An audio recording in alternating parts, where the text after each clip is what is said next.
personnes ont répondu hier à l'appel de la prière pour réciter des versets guérisseurs du Coran et se prémunir du coronavirus. La scène se déroule au Bangladesh, pays à majorité musulmane, le plus densément peuplé de la planète.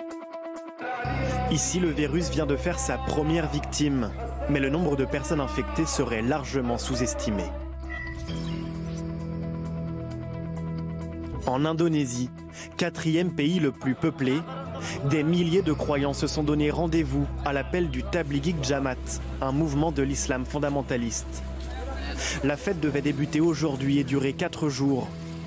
Mais les autorités sont parvenues à la suspendre in extremis.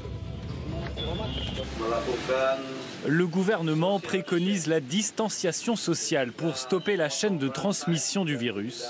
Donc il faut éviter les rassemblements qui accélèrent les contaminations. 3 semaines plus tôt, un premier rassemblement de cette mouvance islamique en Malaisie avait été donné responsable de la plupart des 800 contaminations au coronavirus à travers le pays.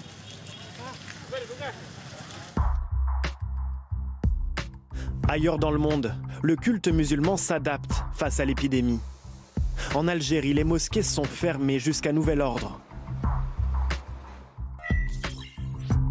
Et même l'Arabie saoudite, qui héberge le lieu le plus saint de l'islam, a drastiquement limité l'accès à l'esplanade de la Kaaba, à la Mecque.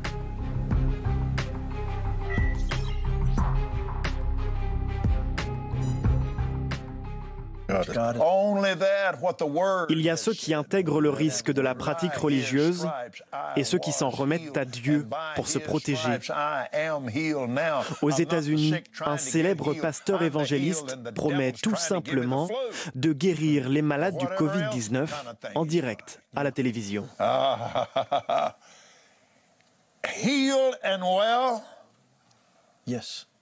In the sweet name of Jesus.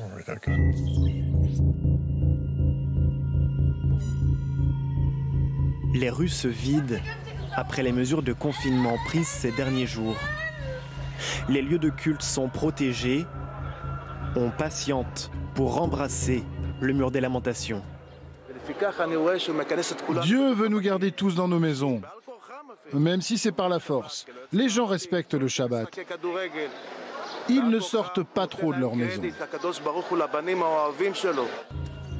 Personne non plus dans les écoles, sauf au sein d'une communauté ultra-orthodoxe, les Hardim, ceux qui craignent Dieu bien plus que la maladie.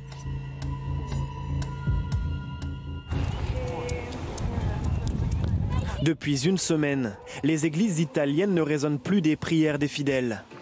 Mais ce prêtre milanais a trouvé le moyen de maintenir leur présence à l'heure de la messe. Célébrer la messe tout seul était vraiment triste.